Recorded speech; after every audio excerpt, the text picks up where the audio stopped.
Bangladesh Bharat BDR BGB BSF এর যে মহাপরিচালক পর্যায়ের বৈঠক ছিল সেইখানে এই বিষয়টা আলোচনা করা হয়েছে এবং সাম্প্রতিক যতগুলা এরকম হত্যাকাণ্ডের ঘটনা ঘটেছে প্রত্যেকটা ক্ষেত্রে বাংলাদেশ কূটনৈতিক পত্রের মাধ্যমে জোরালোভাবে প্রতিবাদ করেছে।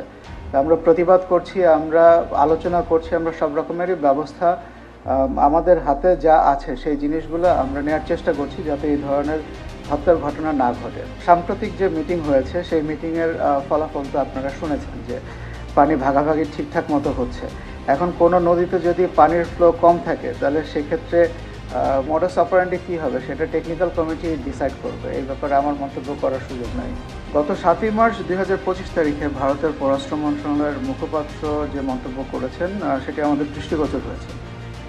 বাংলাদেশের নির্বাচন, সার্বিক আইনশৃঙ্খলা ও সংখ্যালঘু সম্পর্কিত বিষয়সমূহ নিয়ে মন্তব্য করা হয়েছে।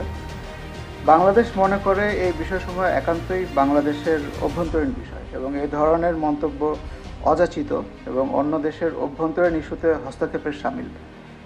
এই ধরনের মন্তব্য বিভ্রান্তিকর এবং বাস্তবতার ভুল প্রতিফলন। বাংলাদেশ সকল দেশের সার্বভৌমত্ব, আঞ্চলিক অখণ্ডতা এবং অভ্যন্তরীণ বিষয়ে হস্তক্ষেপ না করার নীতিতে দৃঢ়ভাবে বিশ্বাস করে।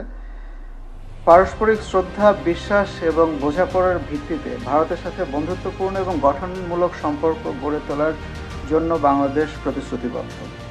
সেই দৃষ্টিকোণ থেকে আমরা আশা করি যে ভারত সরকারের সংশ্লিষ্ট কর্তৃপক্ষ এই ধরনের মন্তব্যের পুনরাবৃত্তি রোধে প্রয়োজনীয় পদক্ষেপ নেবে।